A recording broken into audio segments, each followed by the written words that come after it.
Oh, yeah. I have never in my life spoken at a political rally. I've covered a million of them for over 30 years, and I've never spoken at one, never thought I would. And I'm so thrilled. I'm honored to be here. I really am. And I am. It's totally without shame and entirely with gratitude I'm standing here. And I can't believe I just spoke after Bobby Kennedy. It's so cool. So here we are at an enormous Donald Trump rally less than 2 weeks before the presidential election. I'm following Bobby Kennedy Jr., and somewhere in a half-empty Union Hall in a cold state is Dick Cheney's creepy little daughter campaigning with Kamala Harris. And I have to say, that is a thrilling trade as far as I'm concerned. I never thought I would live to see the day when Bobby Kennedy would be one of the most beloved figures in a room full of Republicans, and Mr. Burns from The Simpsons and his criminal daughter would be Democrats. It's just absolutely wonderful. So here's my perspective. I think Donald Trump's going to win, which is amazing. And that's why I'm here. I'm not here because he's going to win. I'm here because I'm so thrilled by what I've watched over the past 9 years. This is the end of a redemption arc.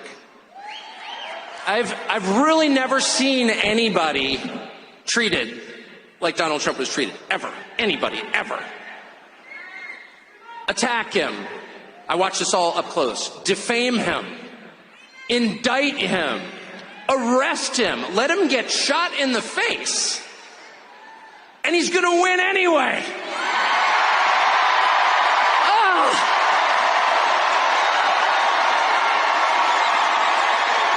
It is a triumph. It's a triumph. The phrase triumph of the human spirit has been turned into a cliche by the people who write movie posters, but it doesn't make it any less real. Donald Trump's victory will be a triumph of the human spirit. It will be a triumph of Americans over the machine that seeks to oppress them. It'll be a middle finger wagging in the face of the worst people in the English-speaking world who are leaders. It will be a moral victory the size of which I never thought I would live to see. And it's essential. It is so important that that happens for a couple of reasons, and here's what they are. The first is to dissolve for all time, for the world to see, the primary lie about Donald Trump, which is that only freaks and misfits like him. That's a lie. And they've been telling that lie since the second he came down that escalator 9 years ago. If you like that, there's something wrong with you. You're the only person you know who likes that. You're a freak. Be ashamed. Do not talk about Donald Trump in public. Don't wear his dangerous little red hat. And if you're in the media, how dare you speak to him? And that was a lie from day one. It was a big lie. It was January 6th is an insurrection. What? It's the kind of lie that they tell relentlessly. They punish anyone who contradicts the lie because it is so preposterous it can only be upheld through force. And in the last 3 months, we have seen that lie dissolve like the Wicked Witch of the West under a bucket of water. Look around. Is this a room full of freaks and misfits? No, it's not. This is a room full of people who love their country enough to obey its laws, who sincerely believe in its founding precepts, who pay their taxes, who go to work. The ever-shrinking percentage of Americans who work a 40-hour week, who expect nothing from the system, and who have given their lives for the system, who are born in this country and plan to die here. And they're the most mistreated group in this nation, and they're also the biggest group in this nation. They're not some weird subculture of MAGA. they're America itself. And the only people who are denying that are the freaks and the misfits, who it turns out are themselves a tiny, bizarre minority, a cult, who have controlled the rest of us through fear and aggression. And that has ended. And it has ended thanks to the heroic stand that a couple of individuals have taken, first among them Elon Musk. Elon Musk, who single-handedly saved the First Amendment to the Constitution, which, let me remind you, is not just a feature of America, it's the basis of America. It's the First Amendment for a reason. It's what separates the free from the enslaved. Slaves are not allowed to say what they think. Free men have God-given right to do so and will. And this is the only country on earth in which that is guaranteed. And without Elon Musk, it wouldn't be, because he stands alone as the owner of a media platform that is still open. There's only one, and it's X. It's foreign-born Elon Musk. And then for him to come out, and by the way, just for the record, I've taken not $1 from Elon Musk, okay? It's not a paid advertisement, it's just an observation. And this is heartfelt gratitude. And when you see the richest man on planet Earth stand up there in a t-shirt, start jumping around on stage, he's also one of the biggest federal contractors. People say, oh, he's got FU money. No, it's just the opposite. There is no such thing as FU money. The more money you have, the more vested you are.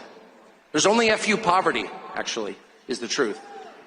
And Elon Musk has more to lose than any living American by taking the position that he did, and he did it anyway. And so what's the message? If the person who's created the most, not just piles of cash, he's not Larry Fink, he's not worshiping money like our finance class, he's building things. And if that guy is for Donald Trump, and not only not ashamed of it, he's jumping around in a t-shirt, I can see his belly button, he's so excited,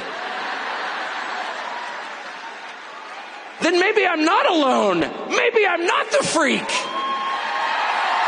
Maybe what you're really watching is the tyranny of MSNBC, a channel with virtually no viewers, a channel on which almost every single person has a personal life so grotesquely weird, if you knew the details, you'd call for their arrest. That's just true. And those people, the unhappiest people in this nation, are defining the terms of the conversation? I don't think so. How'd they get away with that? The same way they got away with calling January 6th an insurrection for 3 years, by repeating it and by attacking anyone who disagreed. But it's an illusion. It's the Wizard of Oz. And once you pull back the curtain, the only thing back there is Joe Scarborough, you're like, wait a second. Why am I taking orders from this guy? He's a freak. I'm a normal person. And that realization has settled on this country, on the whole country, and you feel it. People are not afraid anymore at all. I've got a bunch of kids. I texted them, I'm going to go speak at a Trump rally. My kids, you go. I said, do you have a lot of friends who are voting for Carmela or whatever her name is? No, of course not. That's embarrassing. It has flipped. The story the country tells itself about reality has flipped. None of the normal people are supporting the Democratic machine. Tim Walz is supporting the Democratic machine. A man you would never allow to babysit your own children. That's the archetype. It's the party of weirdos, of envy, of hate, of resentment, of bitterness, of weakness, of a total lack of creativity. It's a party of conformity. It's a party of the machine, where it doesn't matter who the candidate is because individuals are immaterial. All that matters is the collective. That's the Soviet model. And opposing them is the rest of the country, slowly waking up to the fact that these people have no moral authority whatsoever. They have no legitimacy in a democracy where the government must rule by the consent of the governed. They have no consent. And the way that they've treated this country over the past 4 years is the most shocking thing I've ever seen in 55 years. to allow millions of people, mostly young men with no skills and no English, into our country illegally, and then fly them around at our expense and give them phones and put them on welfare programs that no American citizen can get? It is the most insulting. Yeah, boo. But it's worse than boo. That's the biggest crime in the history of the United States of America. And it takes incredible stones, incredible gall for the people who did that to stand up there on a stage and give you a lecture about how you're immoral. It's too much. And so that's the second important thing about this election, okay? The first is every person in this room needs to understand you are not in a despised minority. You are in an incredibly gentle and tolerant majority who put up with this crap for way too long. As they insulted not only you, but the memory of your ancestors who died for this country. They tore down statues to their memory. People have never built anything in their lives. They went out of their way to humiliate you and spit on you and the graves of your ancestors. And that's not an exaggeration. They did that. And this country is so nice. It's so polite. It's so thoughtful and empathetic and sweet. It's the kind of country that loves dogs and gives directions to strangers that we put up with it for 4 years. But we can't anymore. We just can't. And we can't for two reasons. The first reason that we can't put up with it for one more minute is because it's just not justice. It's not. It's not justice. It's unfair. You cannot reward the most parasitic, useless, violent, nasty, aggressive people in your country. You can't make them the richest. You just can't. It's just wrong. In a fair, decent country, the people who work the hardest, who have the highest level of talent, who are the most creative, who are the most decent to their neighbors, who give the biggest tips to waitresses, those people should be successful. Those people should be revered. It shouldn't be Larry Fink. Are you joking? Kamala Harris shouldn't have a job. She has no skills. How did we wind up with a system where Kamala Harris, you couldn't change the tire on your truck, much less drive it? How did she wind up at the top of the pyramid? And then once she's there, she lectures you like you did something. It's too much. You can't allow that. It's an offense against the truth, against reality, and against justice itself.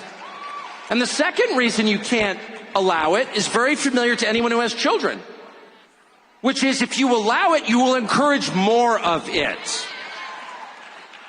If you allow people to get away with things that are completely over the top and outrageous, if you allow your 2-year-old to smear the contents of his diapers on the wall of your living room, and you do nothing about it, if you allow your 14-year-old to light a joint at the breakfast table, if you allow your hormone-addled 15-year-old daughter to slam the door of her bedroom and give you the finger, you're going to get more of it. And those kids are going to wind up in rehab. It's not good for you, and it's not good for them. No. There has to be a point at which dad comes home.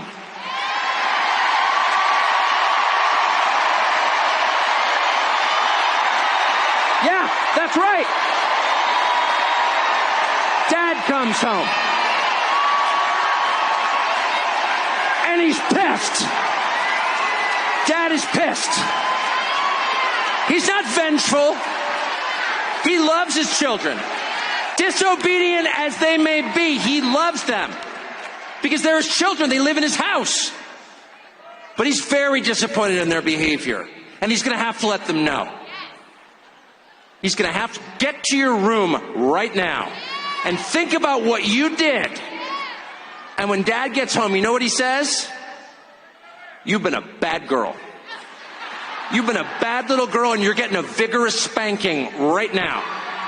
And no, it's not going to hurt me more than it hurts you. No, it's not. I'm not going to lie. This is going to hurt you a lot more than it hurts me.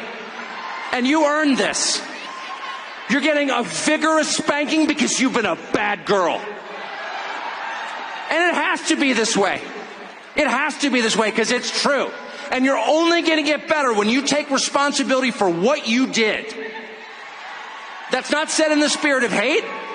It's not said in the spirit of vengeance or bigotry. Far from it. It's said in the spirit of justice, which is the purest and best thing there is. And without it, things fall apart. The Democratic Party machine, and notice I'm not beating up on Kamala Harris, who's just a hapless victim who happened to be there in the right color, so they grabbed her. Tim Walz, they needed some, whatever Tim Walz is. They needed a weak man, because it is the party of weak men and unhappy women. One of which leads to the other, by the way. Where you find weak men, you will inevitably find unhappy women. Sorry. And they make them on purpose. They weaken the men to drive the women insane, to have the most consistent voting bloc ever in the history of politics. Unhappy women, made unhappy by weak men. But it could be anybody. It could be anybody. Kamala Harris is just a stand-in. She's a cardboard cutout. She has a soul. God created her. I'm not attacking her humanity. But there's nothing there. It doesn't matter. If it wasn't Kamala Harris, it would be, I don't know, Pete Buttigieg or whatever. Who are these people? It doesn't matter. They're the cutouts. They work for the machine. They're totally dispensable. They're replaceable. And they need to have limits set for them. And so on Election Day, and I sincerely believe Donald Trump's going to win. And if I thought he was going to lose, I'd be here anyway, by the way. I would. In fact, I would have been here earlier if I thought he was going to lose, just to make the point. I mean it. I don't like people who jump on the winning train, okay? I think Donald Trump's going to win.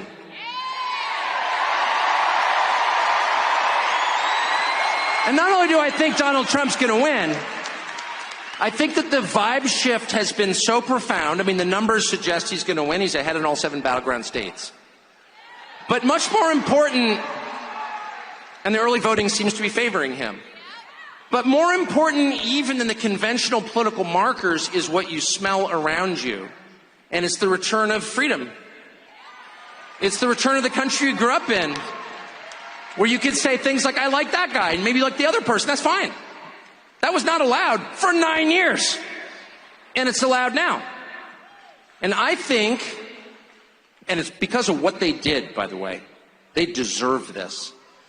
But I think the vibe is so strong right now, I don't think we can get away with pretending something else happened. I don't think we can have another 2020 at this point. I just don't. I don't. Where they hid relevant facts from you, they prevented you from knowing about their candidate and then claimed victory, or 37 billion votes or whatever they claim he got. That's rigging the election. Period. If the government prevents people from knowing critical information about a candidate, they have rigged the election. And they did that. Period. Oh, you're not allowed to say that. I'm not allowed to say it because it's 100% true. And every person who hears it knows it's true, including the people who did it. I don't think they can do that again. I don't. And I don't think, no matter what they pull 2 weeks from now, 13 days from now, I don't think they can get away with standing up and being like on MSNBC, no, actually, Kamala Harris is historically popular, it turns out. A woman who's never had a job, who can't even pronounce her own first name consistently. That's how false she is. Some woman who grew up in Montreal, Canada, is lecturing me about America. Okay. I don't think they can do that, because I don't think people are going to sit back and take it. I don't. It's enough. It's enough. That's the point at which you say, no, I'm sorry. I put up with this crap for a long time. I indulge your little fantasy. It's like when your teenage girl becomes a vegetarian, and you're like, okay, that's, okay, it's fine. No, I totally understand. You're like, it's a phase. But if that phase goes on for 9 years and includes destroying your major cities and allowing your country to be invaded by millions of foreigners whose identities you don't know, and whose purpose in this country is unclear, by the way, why shouldn't we feel threatened by that? If they go out of their way to crush families, to make it impossible for your kids to buy a house, and getting involved in the sex lives of your children, which they are. If they do all of that, they need to lose. And at the end of all of it, when they tell you they've won, no. You can look them straight in the face and say, I'm sorry, Dad's home, and he's pissed. Thank you.